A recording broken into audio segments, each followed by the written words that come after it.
Hi అండి, welcome back to my channel Vaishnavi విశేషాలు. ఇది వచ్చేసి ట్యూస్డే ఈవినింగ్ బ్లాగ్ అనమాట.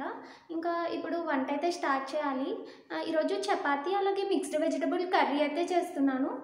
ఇక్కడ వ్లాగ్ అయితే కంటిన్యూ అవుతుంది, చూసేయండి. అలాగే మన ఛానల్ని ఎవరైనా సబ్స్క్రైబ్ చేసుకోకుండా చూస్తున్నట్లయితే ప్లీజ్ సబ్స్క్రైబ్ చేసుకోండి, అలాగే వీడియోని లైక్ చేయండి. ఇక్కడ గోబీ అది కొంచెం ఉడికిద్దామని చెప్పేసి వేడి నీళ్ళు అయితే పెడుతున్నాను. ఇంకా తర్వాత చపాతీ పిండి అయితే కలుపుకుంటున్నాను. ఇక్కడ కాలీఫ్లవర్ అయితే నేను ముందు రోజే కట్ చేసి పెట్టుకున్నాను. ఫ్లవర్ అది మగ్గేలోపు నేనైతే ఇక్కడ గిన్నెలు అవి సర్దుకుంటున్నాను. ఎక్కడొక్కడ పెట్టేస్తున్నాను అనమాట. అంటే క్యారెట్స్ అవన్నీ కూడా ఒక దగ్గర పెట్టుకుంటాను.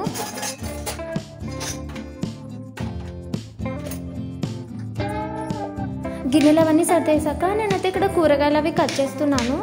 నేనైతే ఇక్కడ క్యారెట్, ఆలు, బీన్స్, కాలీఫ్లవర్ అయితే వేస్తున్నాను. ఫస్ట్ అయితే ఆలుకి అలాగే క్యారెట్కి చెక్కు తీసేసి ఇలా చిన్న చిన్న ముక్కలుగా కట్ చేసుకోవాలి.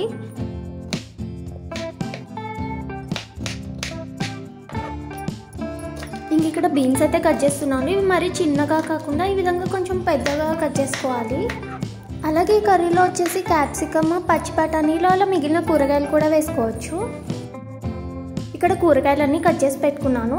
బీన్స్, ఆలు, క్యారెట్ అలాగే కాలీఫ్లవర్ వచ్చేసి కొంచెం ఉడికించి పెట్టేశాను.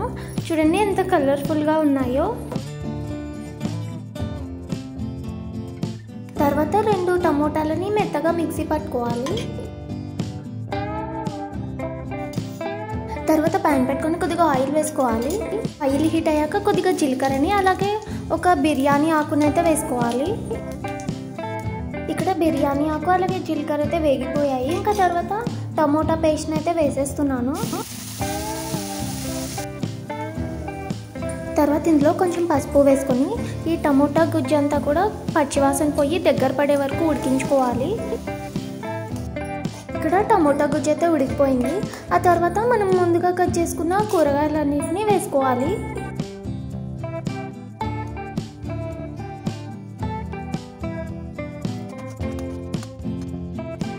ఈ కూరగాయలన్నీ ఒకసారి బాగా కలుపుకొని కొద్దిగా వాటర్ యాడ్ చేసుకొని మూత పెట్టేసి మగ్గించుకోవాలి. ఇక్కడ కూరగాయ ముక్కలు అయితే మగ్గిపోయాయి. ఆ తర్వాత ఇందులో రుచికి సరిపడా ఉప్పునైతే వేసుకోవాలి. తర్వాత 1 స్పూన్ ధనియాల పొడి, జీలకర్ర పొడి అలాగే కొంచెం గరం మసాలా వేసుకోవాలి.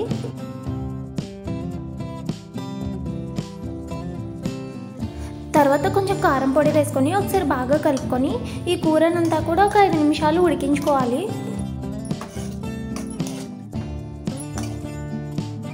చూడండి ఇక్కడ కూర అయితే అయిపోయింది.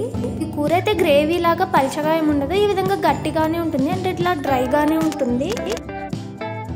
ఈ కూర వచ్చేసి రోటీల్లోకి అలాగే చపాతీల్లోకి అయితే చాలా బాగుంటుంది. లాస్ట్లో ఇలా కొత్తిమీరని అయితే వేసుకోవాలి. చూడండి ఇలా సింపుల్గా మిక్స్డ్ వెజిటబుల్ కర్రీ అయితే అయిపోయింది. చపాతీలు కర్రీ అది చేయడం అది అయ్యాక నేనైతే ఇలా దోసపిండి అయితే గ్రైండర్కి అది వేసుకున్నాను.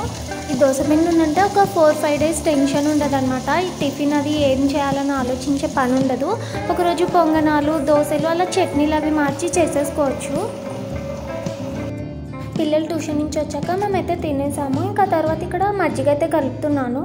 టేస్ట్ కోసం కొంచెం జీలకర్ర పొడి కూడా వేసాను. దోసపిండి అయితే మెదిగిపోయింది. ఇంకా తర్వాత ఇలా గిన్నెల్లో అయితే వేసేసాను. ఒకటే వేస్తే పొంగుతుందని చెప్పి ఇంకా ఇలా 2 వేసాను.